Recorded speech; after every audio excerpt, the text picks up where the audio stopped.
It's time to make your voice heard and to vote. We're going to talk a little bit about voting in Wisconsin's 2018 general election and share a couple extra resources to make sure if you're somebody that's living with disabilities that you can exercise your right to vote and know of some of accommodations that can be made or other circumstances to make that process easier and fair. So let's start by reminding ourselves about the general election. Tuesday, November 6th, 2018, Election Day. It runs from 7 a.m. to 8 p.m. That's when the polling places are open. We will be sharing resources throughout this presentation of how to find your polling place, the hours of operation, some of your rights and responsibilities. One good website to keep in mind is myvote.wi.gov, myvote.wisconsin.gov.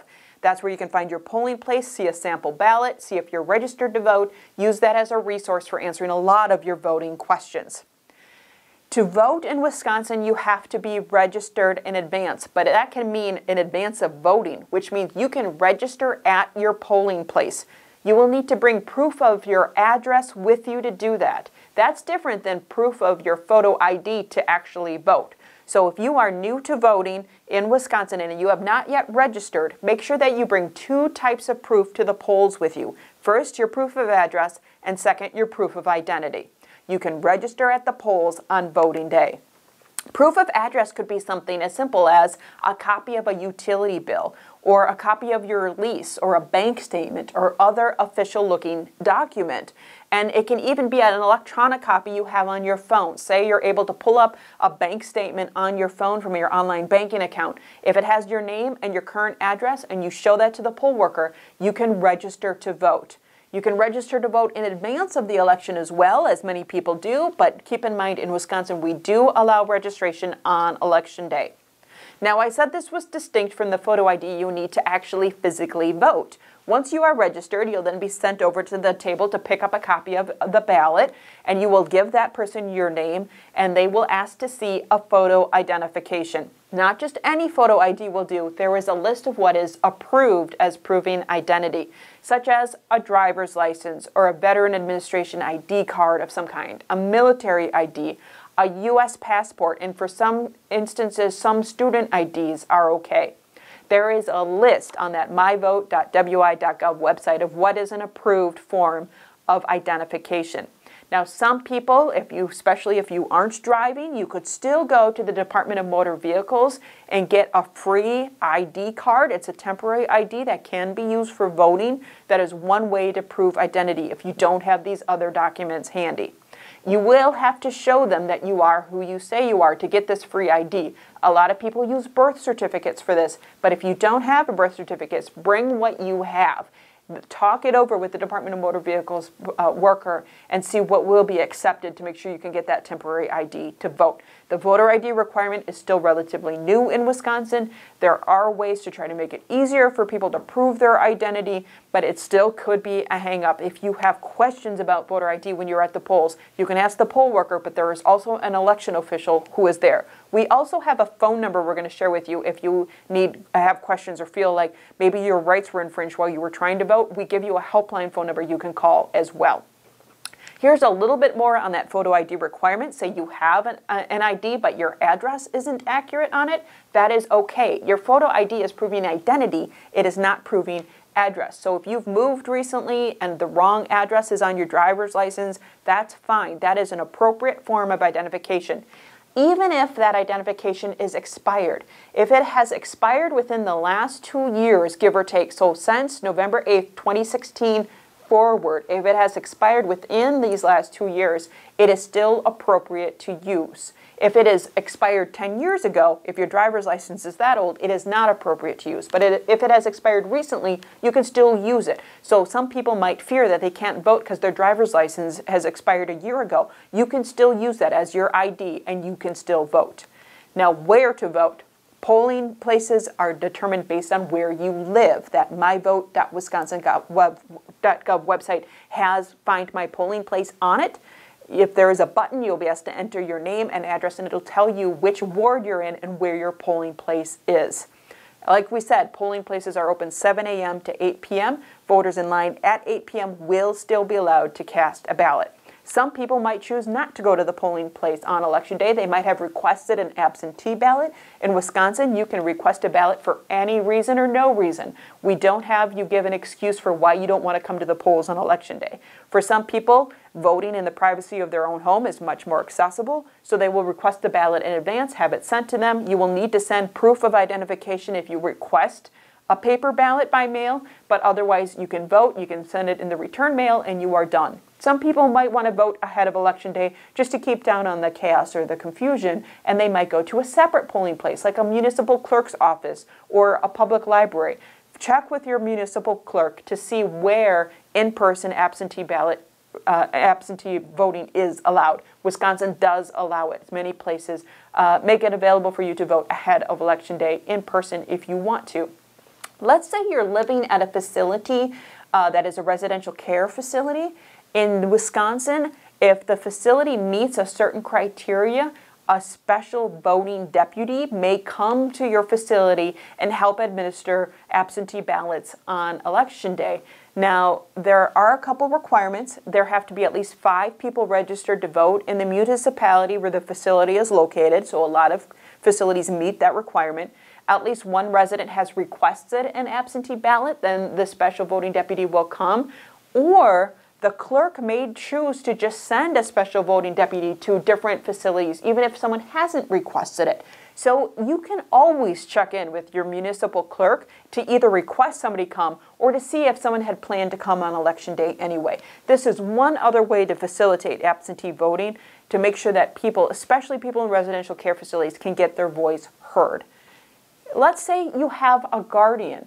In Wisconsin, you are still able to vote, even if you have a guardianship. Now, the only exception to this is if a court has expressly removed your right to vote.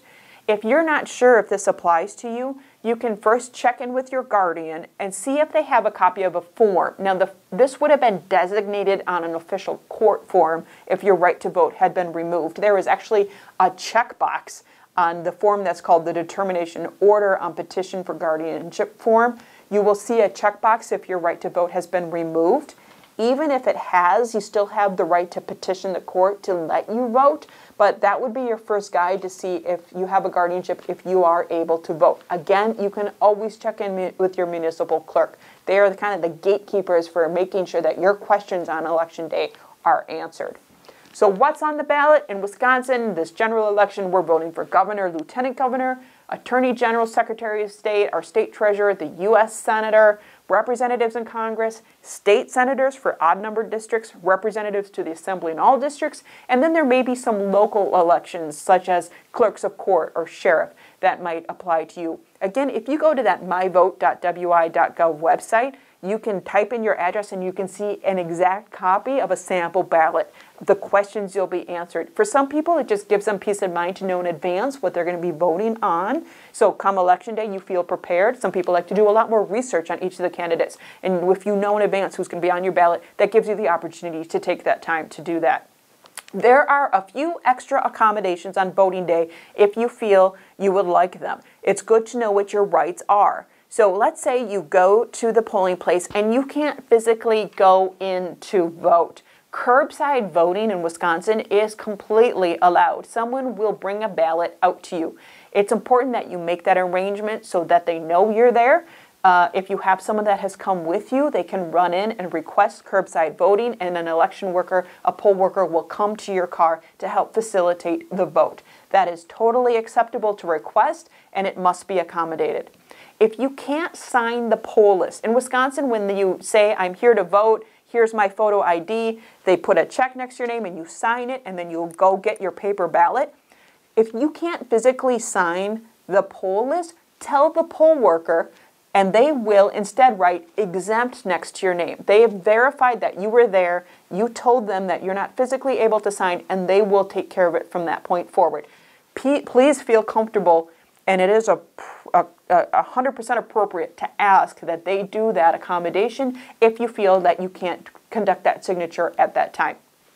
Similarly, if you need an accessible voting machine, please ask the poll worker. They will make that available to you. This is if, for instance, if you're not able to reach The poll where you can fill out a ballot. In some instances in Wisconsin, we do pen and paper, but if there is a voting machine of some kind and you can't access that, please ask the poll worker for an accommodation. They also, if you have visual impairments or are otherwise unable to read the ballot, please ask for accommodation, and visual accommodation can be provided as well. The biggest thing is to please know that the poll worker is there as a resource for you to make sure that your accommodation can be facilitated.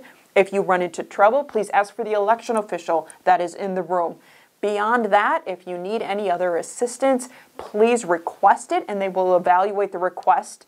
If you don't feel the assistance is being delivered, there is the Disability Rights Voter Hotline you can call. You can always check with the election officials as well, and we'll share that contact information in just a moment. But let's remind you of a couple other websites and resources that can be used. First of all, we've said it a number of times, the myvote.wi.gov website is your voter resource for finding polling places, sample ballots to see if you're registered, to remind yourself when the polls are open, 7 a.m. to 8 p.m., and just otherwise just good information. The Wisconsin Elections Commission's website goes into a little bit more detail on who's actually running in each race, and it can give you a little bit more of a breakdown there. The League of Women Voters of Wisconsin has a very comprehensive voter information website, including information on photo ID, some good reminders of what counts and what doesn't and what would be appropriate to know. The League of Women Voters of Dane County also has candidate answers, and this includes for statewide races where they have requested the candidates to answer questions to help us learn a little bit more about the candidates. Wisconsin Disability Vote Coalition has an entire website of resources that will help answer questions about things like accommodations and curbside voting, and that can be a great resource for folks. If you do have a complaint or a concern, please contact the Chief Election Inspector or someone at your polling place to help you identify who that person is. You can always contact your municipal clerk, and we give you the directory for how to find that clerk in that web address that's provided. And finally, voters with disabilities with questions. If you just have a question about how to vote, if you are somebody that has a disability and you need a little bit more instruction, or if you have a concern, or you think you ran into a problem at the polling place, this Disability Rights Voter Hotline is your place, and we give that phone number here. You can always send us your questions. We can help point you in the right direction, and you can find us at healthwatchwisconsin.org.